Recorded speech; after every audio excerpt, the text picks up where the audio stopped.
The poem, The Rime of the Ancient Mariner, was written by Samuel Taylor Coleridge. This poem is a ballad, which means a narrative poem.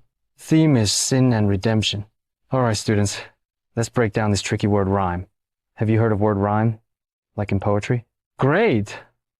Well, rhyme is actually just an old-fashioned spelling of rhyme, so yes, the poem is a rhyming story.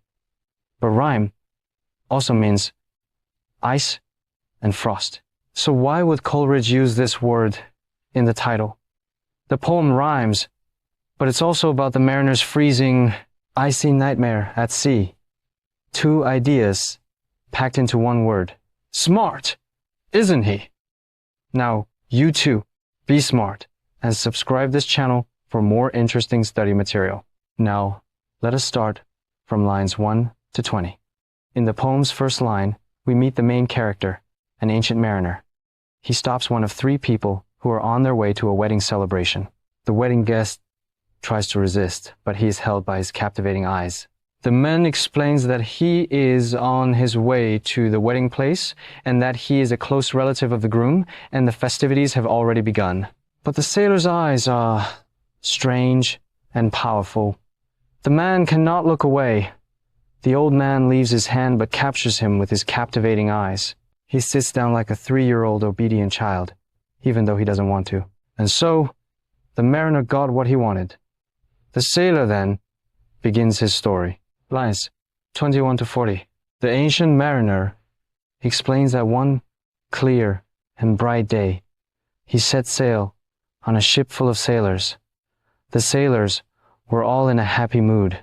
The ship sailed by the lighthouse and then sailed further. The sun came from the sea and it was shining brightly. They sailed along smoothly until they reached the equator. Suddenly, the sounds of the wedding interrupt the ancient mariner's story. The wedding guest groans as he can see the blushing bride arriving, but he is compelled to listen to the ancient mariner. The ancient mariner seems to have hypnotized the wedding guest. Lines 41 to 62. The story continues. As soon as the ship reached the equator, a strong storm hit and forced the ship southwards. The storm was chasing the ship like a strong enemy.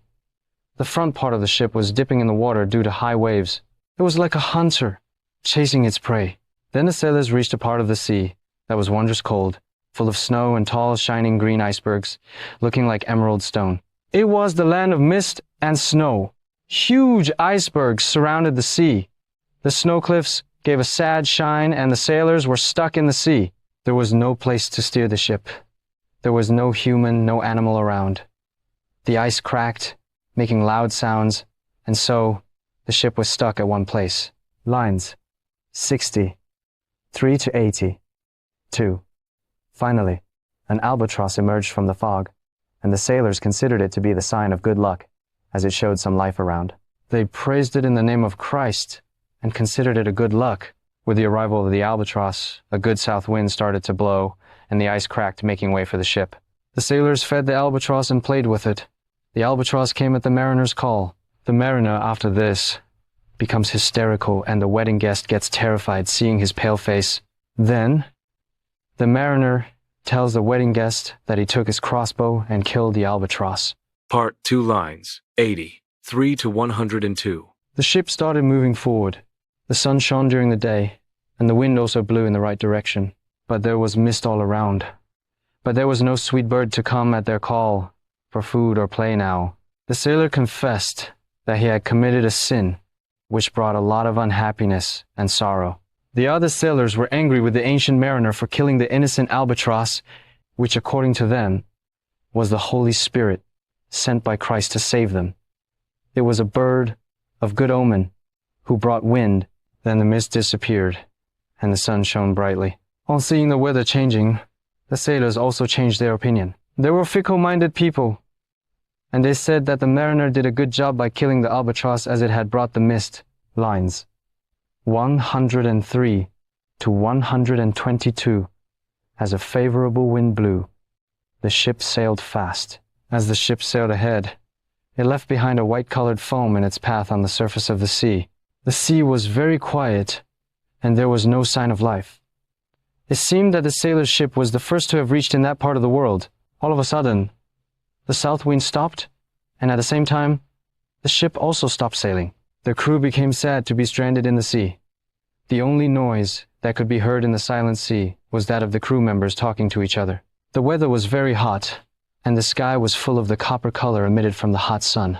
The poet addresses the sun as bloody, because it seemed to be thirsty for the sweat and blood of the crew. Once again, the sun was right above the mast. It was overhead, which indicates that they were in the equatorial region. The sun was very huge in size, just like the moon. The ship was so still that it looked like a painted ship upon a painted ocean. It was water all around the ship. The wooden planks of the ship shrank due to the dry heat of the sun.